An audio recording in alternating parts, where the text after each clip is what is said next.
Nanami Toko. When I saw her in the classroom, it seemed like there was nothing she couldn't do.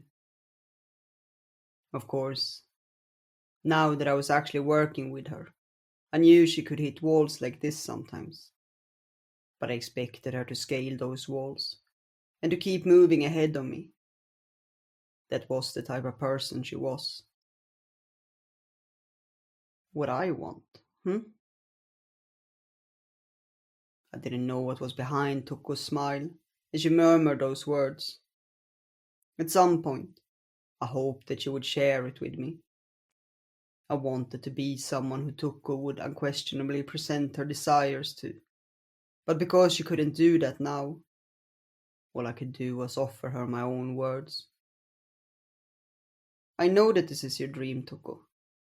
Is it something you absolutely need to happen this year? I realized we had both stopped walking. The branches of the trees in the background rustled sluggishly. If she could wait. Let's give it a year. We still have plenty of time to make sure it happens. It wasn't as though we could just sit on our laurels, but still, some things could only be solved by the passage of time. Until I came to this school, my thoughts were always negative, trapped in the past. But just one glimpse of Tuko, just being by her side, was enough to change me completely. Instead of answering right away, Tuko paused. Can I really have a year of your time, Sayaka? I don't mind. If it was a year in which I could get close to Tuko, there was nothing I wanted more. And perhaps my own wish would come true. Not in a year, but on a more distant day. The smile came over Tuko's face, and I answered with a smile as well. Without a doubt, neither of us could perceive the other's true feelings. Thank you. We'll make the student council play happen for sure.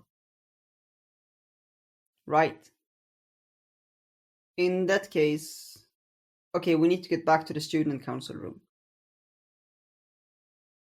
Her attitude recovering completely. Tuko's feet lightly carried her forward, so fast that I couldn't keep up with her. For better or worse, Tuko pulled me along. I was incredibly comforted to have found someone who would walk ahead of me.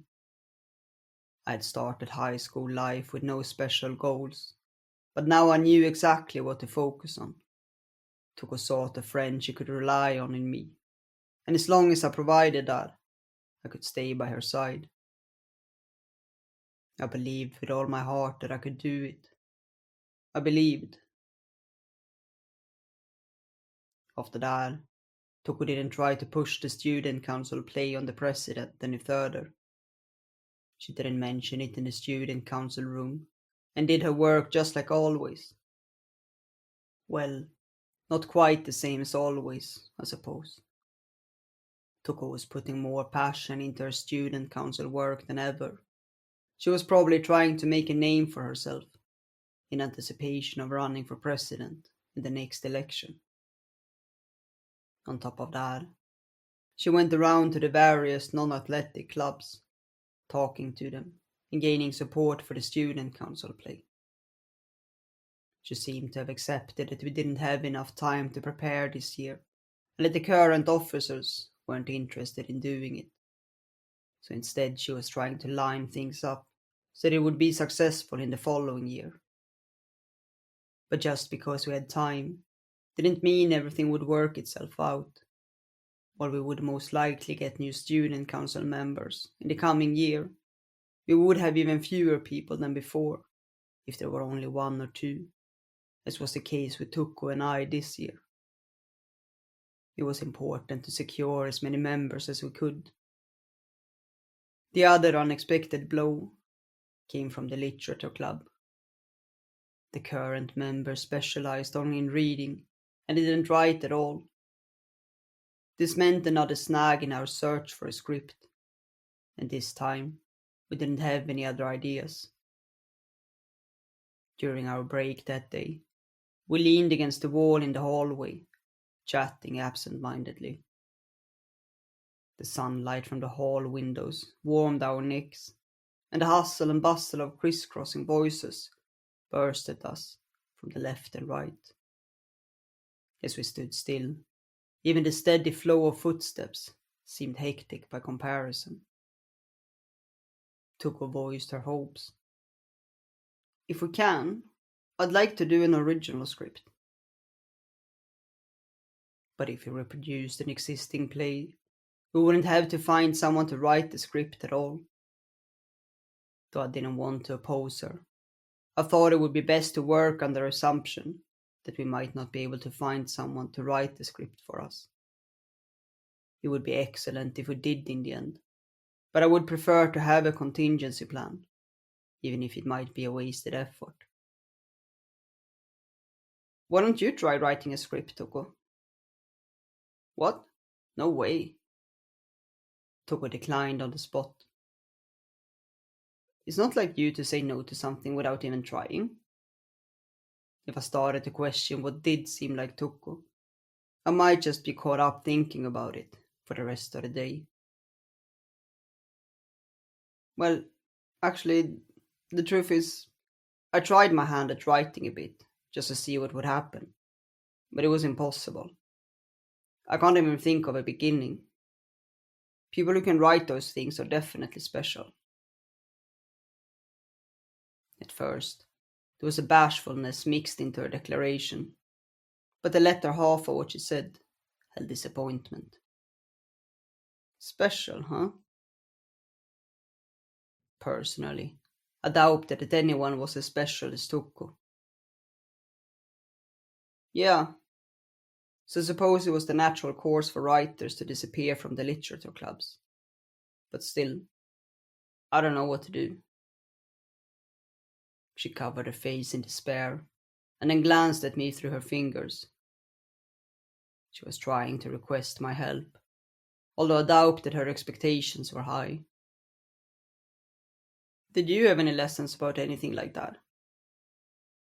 I learned how to write prettily, not how to actually put words together.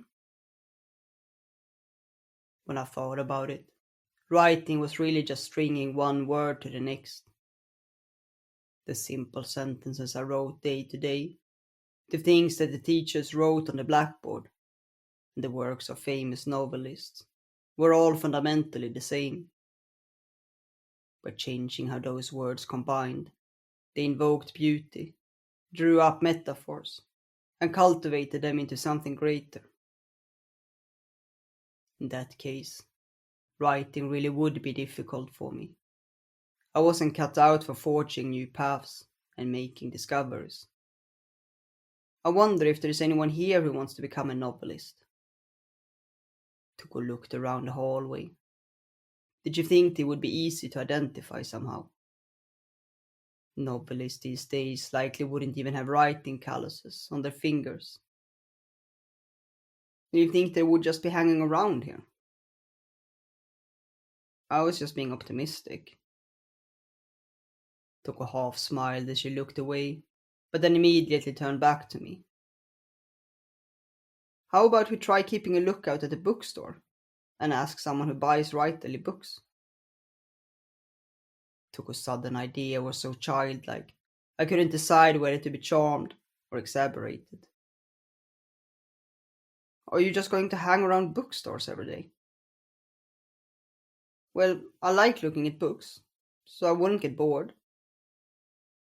You should be doing your student council work. You don't say. Evidently, Toko really was joking this time. Even if someone were trying to become a novelist, I don't think they'd admit it to most people, I advised her. Why not? Perhaps Toko, always self-confident, wasn't familiar with this feeling. When you always have your sights set on something that high, other people might think you're strange. At least, that's the fear, I think. And if people laughed at you, even a little, your dreams would wither away. Maybe that was why it felt so blissful, to find someone you can safely bare your heart to. Toko seized me with a sideways glance. Does that mean I'm weird too? You just seem passionate to me. I wasn't just saying it, either. I really did see her that way. Do you have any dreams, Sayaka? Me? I paused. The dream I had now was Tuko. To be by Tuko's side. To become something special to her. Immediately, I understood how talking about one's dream could be embarrassing. And naturally, it would be especially so in front of Tuko herself. I haven't really thought about it much. Really? Tuko leaned over a little and she peered at me. I feel like I would neglect the things I need to do right now, so I don't think so much about distant future, I said, trying to come up with a plausible excuse. Are you really okay with being so realistic, Sayaka? I'm not sure how to answer that. I smiled slightly. Dreams are just as much part of reality as anything else, so I couldn't quite grasp the meaning of the word realistic here. No matter what we try to do or see, only reality spreads out before us.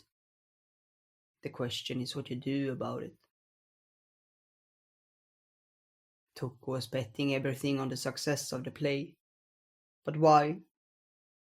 Was it alright for me to know the answer when she wouldn't tell me herself?